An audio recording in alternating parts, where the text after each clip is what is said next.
इस वक्त की एक और बड़ी खबर आपको बता दें, ऋषिकेश से आज से शुरू होंगी चार धाम यात्रा। 10 मई को तीनों धामों के कपाट खुलेंगे। यमुनोत्री, गंगोत्री और केदारनाथ धाम के कपाट 10 मई को खुलेंगे और केदारनाथ धाम में तैयारियां जो है वो जोरों पर है। बद्री केदार मंदिर समिति ने तैयारियां शुरू कर दी है। 12 मई को बद्रीनाथ धाम के कपाट भी खुल जाएंगे। धामी सरकार ने पूरी यात्रा की तैयारियां जो है वो कर ली हैं। 12 मई को बद्रीनाथ के कपाट खुलने वाले हैं और धामी सरकार ने इस यात्रा की तैयारियां पूरी कर ली हैं। लगातार सीएम धामी इसको लेकर नजर बनाए हुए थे। तमाम जानकारियां वो लगातार बैठक के जरिए ले रहे थे और उत्तराखंड की प्रसिद्ध चार धाम यात्रा आज से शुरू हो रही है। चार धाम यात्रा के लिए आज से तीर्थ यात्रियों का पहला जत्था ऋषिकेश से रवाना होगा। चार धाम यात्रा के लिए श्रद्धालुओं में भी भारी उत्साह यहां पर नजर आ रहा है और लगातार धामी सरकार ने भी इसको लेकर तैयारियां जो है वो पहले से पुख्ता की हुई थी। इस बीच हमारे साथ हमारे संवाददाता उपेंद्र जुड़ गए हैं ज्यादा जानकारी के साथ। उपेंद्र, धामी सरकार की अगर बात करें तो धामी सरकार लगातार इसको लेकर समीक्षा कर रही थी कि किसी भी तरीके से श्रद्धालुओं को कोई भी दिक्कत ना आने पाए और आज से चार धाम यात्रा शुरू हो रही है। ऋषिकेश से पहला जत्था रवाना होगा आज। देखिए, बिल्कुल जिस प्रकार से उत्तराखंड में चार धाम यात्रा की शुरुआत 10 मई से होने वाली है और 10 मई को जिस प्रकार से उत्तराखंड के 3 धाम यमुनोत्री, गंगोत्री और केदारनाथ धाम के कपाट जो है वो खुलेंगे। उसके बाद से जो है चार धाम यात्रा की शुरुआत हो जाएगी और 12 मई को बद्रीनाथ धाम के कपाट खुलते ही चारों धाम की विधिवत शुरुआत जो है वो हो जाएगी। वहीं आज 9 मई को जिस प्रकार से पहला जत्था यात्रियों का जो है वो ऋषिकेश से निकलेगा और अगर कोई जो है चार धाम की पूरी यात्रा अगर कोई करना चाहता है तो सबसे पहले जिस प्रकार से वो यमुनोत्री धाम जाएंगे और यमुनोत्री धाम जाने के बाद वो गंगोत्री धाम और गंगोत्री से केदारनाथ और केदारनाथ से बद्रीनाथ की ओर जो है वो प्रस्थान करेंगे। तो पहला जत्था जो है वहाँ ऋषिकेश से रवाना हो चुका है और अगर अभी की अगर बात की जाए तो 22 लाख से ज़्यादा श्रद्धालुओं ने चार धाम यात्रा के लिए पंजीकरण जो है वो अपना कर लिया है और सबसे ज़्यादा अगर पंजीकरण किया है तो केदारनाथ धाम के लिए 7,60,000 लोगों ने जिस प्रकार से जो है पंजीकरण किया है। वहीं 6 लाख से अधिक श्रद्धालुओं ने बद्रीनाथ धाम के लिए अपना पंजीकरण किया है और 3 लाख से ज़्यादा श्रद्धालुओं ने यमुनोत्री और वहीं 3 लाख से ज़्यादा श्रद्धालुओं ने गंगोत्री धाम के लिए अपना पंजीकरण जो है वो किया है। सबसे ज़्यादा अगर श्रद्धालुओं ने पंजीकरण किया है तो केदारनाथ धाम के लिए, क्योंकि ज़्यादातर देखा जाता है कि केदारनाथ धाम में ज़्यादातर यात्री जो है हर साल जो है वो आते हैं और इस बार सरकार की कोशिश भी है कि जो पिछले साल का जो रिकॉर्ड था 56 लाख का वो रिकॉर्ड जो है वो टूटे और इस बार एक नया कीर्तिमान जो है चार धाम यात्रा के दौरान जो है वो रचा जाए। इसके लिए पूरी तैयारी जो है वो सरकार की ओर से भी की जा रही है। तमाम एहतियात बरते जा रहे हैं। स्वास्थ्य संबंधित सुविधाओं से लेकर तमाम व्यवस्थाएं जो है वो चार धाम यात्रा को लेकर जो है वो की जा रही है। खुद मुख्यमंत्री पुष्कर सिंह धामी चार धाम यात्रा को लेकर लगातार मॉनिटरिंग कर रहे हैं। कल जिस प्रकार से उन्होंने समीक्षा बैठक भी की उसके बाद वो खुद रुद्रप्रयाग जिले में गए। वहां पर रुद्रप्रयाग से गुप्तकाशी, फाटा उन जगहों पर जो है उन्होंने चार धाम यात्रा का निरीक्षण भी किया कि किस तरीके से चार धाम यात्रा की तैयारी जो है वो की जा रही है। सड़कों की किस तरीके की व्यवस्था वहां पर की गई, स्वास्थ्य सुविधाएं किस तरीके से है, क्योंकि स्वास्थ्य व्यवस्थाओं की अगर बात की जाए तो जिस प्रकार से एम्बुलेंस की 24 घंटे व्यवस्था की गई है और जिस प्रकार से अस्पतालों की जो है व्यवस्थाएं वहां पर की गई ताकि कोई किसी यात्री को कोई अगर दिक्कत होती है तो स्वास्थ्य संबंधित सुविधाएं जो है उसको मुहैया जो है वो कराई जा सके ताकि किसी प्रकार की कोई दिक्कत जो है यात्रियों को ना हो। इस तरीके की मॉनिटरिंग लगातार जो है खुद मुख्यमंत्री जो है वो कर रहे हैं और अधिकारियों को भी लगातार दिशा निर्देश देते हुए दिखाई दे रहे हैं। दूसरी ओर अगर बात की जाए तो इस बार चार धाम यात्रा में टोकन सिस्टम जो है वो उपेंद्र और ऑफलाइन पंजीकरण की भी सुविधा यहाँ पर तमाम श्रद्धालुओं को दी गई। तो इस सुविधा के मिलने के बाद श्रद्धालुओं का क्या कुछ कहना है?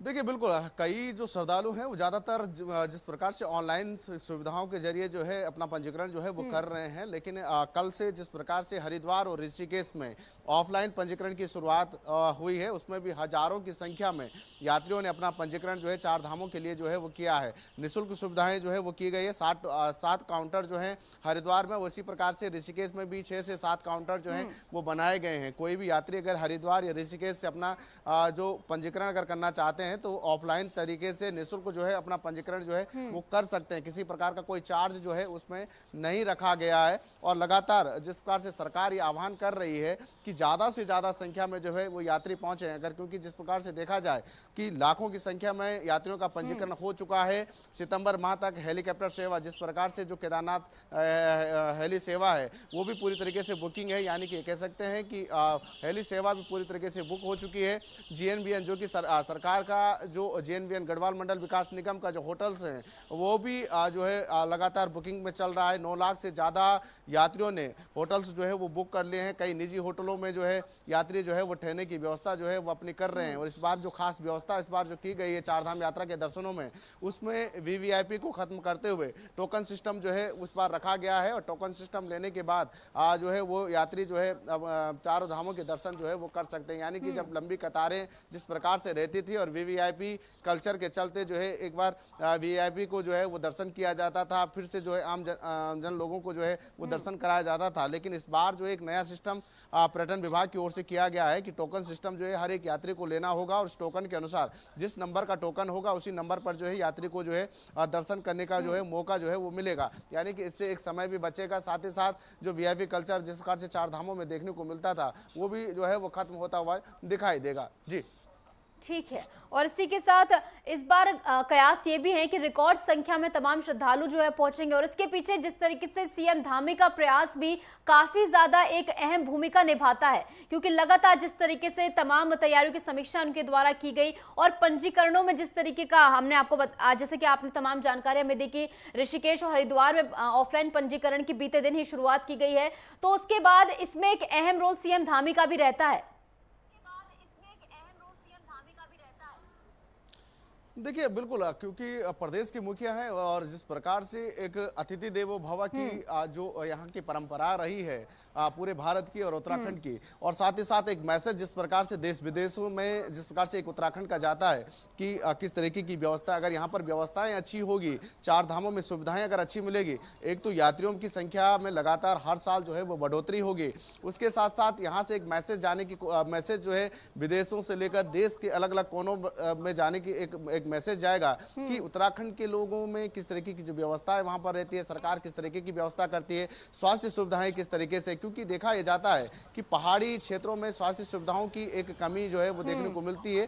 एक तो उत्तराखंड की जो भौगोलिक परिस्थिति है उसके अनुसार जो है उसमें ढल पाना जो है एक मुश्किल सा हो जाता है बाहर के राज्यों से आने वाले लोगों को। इससे ये देखा जाता है कि वहां पर सुविधाएं जो है वो बेहतर होनी चाहिए, इसके लिए भी तमाम व्यवस्थाएं जो है वो की जा रही है। मेडिकल की सुविधाएं जो है उनको जो है रास्तों में जो है दी जाएगी, इसके लिए व्यवस्था स्वास्थ्य विभाग की ओर से की गई है। क्योंकि सांस लेने की सबसे ज्यादा समस्या अगर जिस प्रकार से होती है केदारनाथ धाम और यमुनोत्री में, क्योंकि पैदल रास्ता है तो वहां पर ज्यादातर दिक्कतें यात्रियों को होती है, दमे की ज्यादातर समस्या होती है। मौसम जब खराब होता है तो उसमें कई बार चोट लगने की ज्यादातर संभावनाएं बन जाती है। तो ऐसे में स्वास्थ्य सुविधाएं फास्ट जो है जो उनको मिलना चाहिए वो वहां पर जो है वहीं पर उपलब्ध होगा। इस तरीके की व्यवस्था जो है विभाग की ओर से भी की गई। प्रशासन लगातार जो है पूरे कार्यों में जुटा हुआ है। सड़कों के जो खस्ता हाल थे उन सड़कों की मरम्मत जो है वो की जा रही है और इन तमाम चीजों की व्यवस्था जिस प्रकार से जो की जा रही है, साथ ही साथ जिस प्रकार से इस बार ये भी व्यवस्था की गई है कि होटल्स में पार्किंग होनी बहुत जरूरी है। अगर किसी होटल्स की पार्किंग नहीं होगी तो उस पर भी कार्रवाई होगी, क्योंकि देखा जाता है कि जब होटल्स की पार्किंग नहीं होती है तो सड़कों में ज्यादातर गाड़ियां लग जाती है, जाम की समस्या बन जाती है। तो इसकी भी व्यवस्था की गई है कि प्रत्येक होटल्स जो मालिक हैं वो अपने रेस्टोरेंट में, होटल्स में पार्किंग की पर्याप्त व्यवस्था जो है वो करें, नहीं तो अन्यथा जो है उस पर कार्रवाई होगी, नहीं तो यात्रियों को जो है जाम की समस्या से भी जूझना पड़ता है। तो इन तमाम चीजों की व्यवस्थाओं को लेकर जो है खुद मुख्यमंत्री लगातार मॉनिटरिंग कर रहे हैं, खुद जो है निरीक्षण जो है कार्यों का कर रहे हैं। खुद जिस प्रकार से वो कल भी निरीक्षण करने गए थे और कल जब केदारनाथ धाम के कपाट खुलेंगे तो माना जा रहा है कि कल वो वहां पर जो है और चारधाम यात्रा का आगाज होने जा रहा है। बहुत बहुत शुक्रिया उपेंद्र हमारे साथ जुड़ने के लिए और तमाम जानकारी हमारे साथ साझा करने के लिए।